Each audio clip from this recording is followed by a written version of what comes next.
Scan the headlines today, and you will see a familiar anxiety. Machines are coming for our jobs. We have seen this panic before.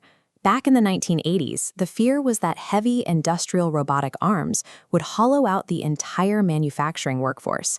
By the 90s and 2000s, anxiety shifted toward white-collar work. The prediction was that new software and the internet would decimate the corporate cubicle farm. Looking back, those early forecasts of massive job destruction missed the mark entirely. Today, we are making the same forecasting mistake with AI. Economists are predicting job losses by testing what language models can theoretically do in a vacuum, like passing a bar exam or writing a Python script. They aren't measuring how the tools are actively being utilized in the workplace. To find the actual economic threat, we must ignore theoretical test scores and start tracking what AI is doing inside real corporate headquarters right now. Researchers at Anthropic recently tackled this by creating a metric called observed exposure. Instead of guessing what AI might do, they cataloged the specific tasks AI is actively performing in professional settings.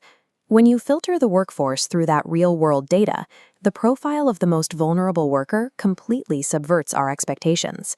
This chart maps the demographics of workers with high AI exposure. The most vulnerable are older, female, high-earning, and 4 times more likely to hold graduate degrees. Top job titles include computer programmers, financial analysts, and customer service representatives. The current wave of automation is bypassing the factory floor and the routine administrative desks. It is pointed directly at the highly educated professional class. If the highest paid, most educated professionals are sitting right in the crosshairs, we should expect to see those specific fields actively shedding jobs. This line graph tracks U.S. unemployment data starting in late 2022, comparing highly AI-exposed workers against those with zero exposure. Look at the gap between them. It hasn't changed. The trend line for exposed workers is completely flat. The data presents a clear contradiction. The workers whose daily tasks are most heavily automated by AI are exactly the people safely keeping their jobs. The answer to this mystery comes down to a basic economic distinction. Replacing a specific task is very different from replacing an entire person. This horizontal bar chart tracks the computer and math sector. The blue section represents theoretical capability, showing language models could theoretically perform 94. Instead, it acts as a powerful augmentation tool for senior workers. A business won't fire an expensive, experienced programmer just because an algorithm can draft basic code. The AI is simply taking over the routine, lower-level tasks, which allows the senior worker to move much faster. But that efficiency creates a new problem.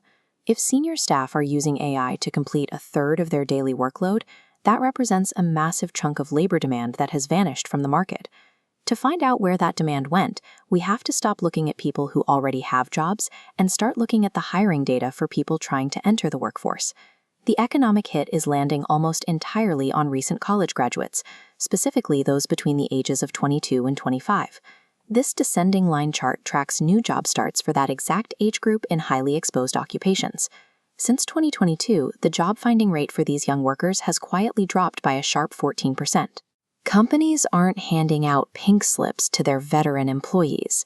They're quietly instituting a hiring freeze on juniors, because the entry-level work usually assigned to a recent graduate is now being processed by an algorithm. The reality of AI automation looks very different from the science fiction scenarios we've been bracing for. It does not look like a loud, sudden wave of layoffs sweeping across the average workforce. We expected long unemployment lines. What we are getting is a silent squeeze on the next generation of professionals. We need to stop waiting for a dramatic spike in national unemployment data to signal that the economy is shifting. By the time that metric moves, the transition will already be over. In the end, the real economic legacy of AI is the closing of doors for the workforce of tomorrow.